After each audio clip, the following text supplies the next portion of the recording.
wrestling fans. This is Mr. Number One, George South. I've been all over the world, and you are now listening to Bell to Bell with Bobby Blaze.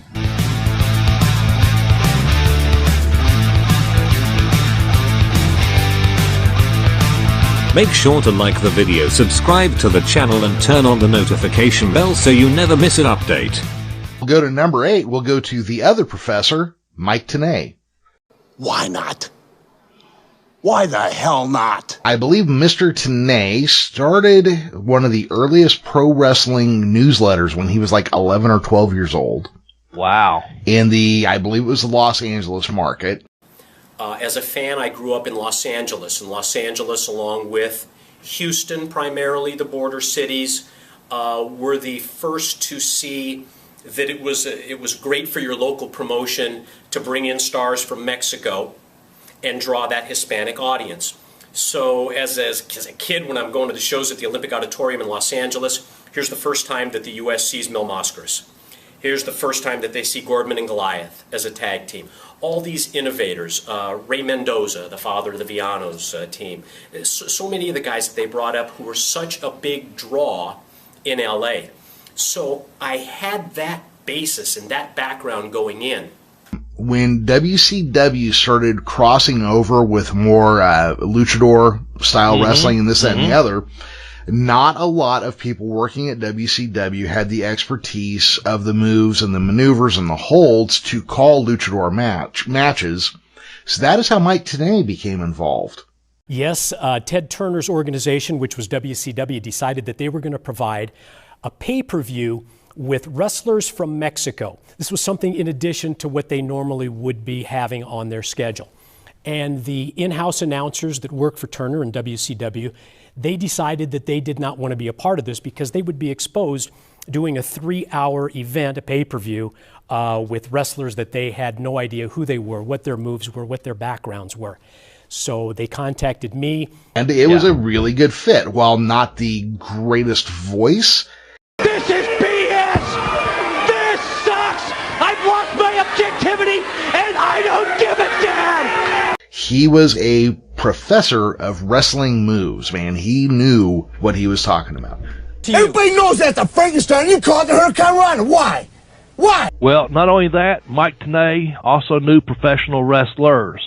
And I have nothing but respect for Mike. Like you, I think you called him the professor there. Yeah, it's one of those nicknames that I really never use. I never call myself the professor, but it goes back to the WCW Monday Nitro days, and it was a nickname that Tony Schiavone gave me. And he called a couple of my matches when I come into WCW, and he stopped me one day, and we had a very nice chat. And unlike Tony giving me the best of luck speech there about what he said, Mike said, Bobby, he said, I just want you to know, he said, I'm fully aware of you and who you are, and that you were the former Smoky Mountain heavyweight champion. He said, but you know what? He said, I can't mention any of that stuff on the air about you. He said, they just won't let us mention other companies, especially Southern wrestling companies, and we just had a really nice talk. And I think it's probably one of, other than a hello, here and there and a handshake, is one of the first times, you're busy backstage with production. You get there so early and a lot of stuff's going on. But he kind of filled me in a little bit about my career. Of course, obviously I knew about, but I was surprised he knew about. So if he knew that about me, I'm pretty sure and I obviously knew he knew about the luchadors and those type things, and the moves, obviously. But I'm pretty sure he must knew about a lot of other guys too that come in from regional territories that he just couldn't, wasn't allowed to get across on television. And but he did take the time and was courteous and professional enough to sit down and talk to me and fill me in on some things, he knew about me, but he has to cut this way and that way on the television.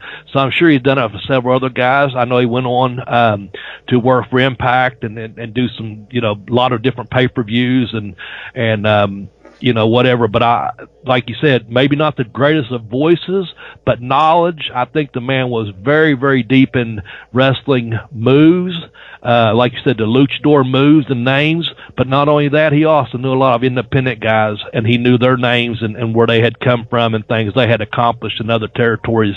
And for that, I have a lot of respect for Mike Tenay because, again, he took the time to shake my hand. Apparently, he quietly retired about a year or two ago from wrestling.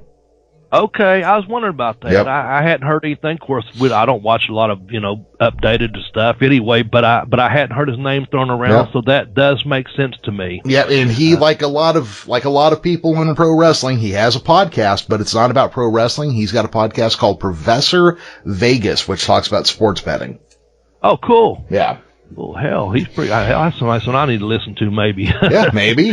So I don't know. Read the book that has the literary and wrestling worlds on fire. Pin Me, Pay Me, Have Boots Will Travel by accomplished professional wrestler Bobby Blaze Smedley. The incredible story of one man's battle to overcome all odds and realize a lifelong dream. Travel with Bobby in the ring, on the road, and around the world, including inside stories from WWE, WCW, Smoky Mountain Wrestling, and more. Forward to the book written by Jim Cornette. Buy your copy of Pin Me, Pay Me, Have Boots Will Travel on Amazon.com today.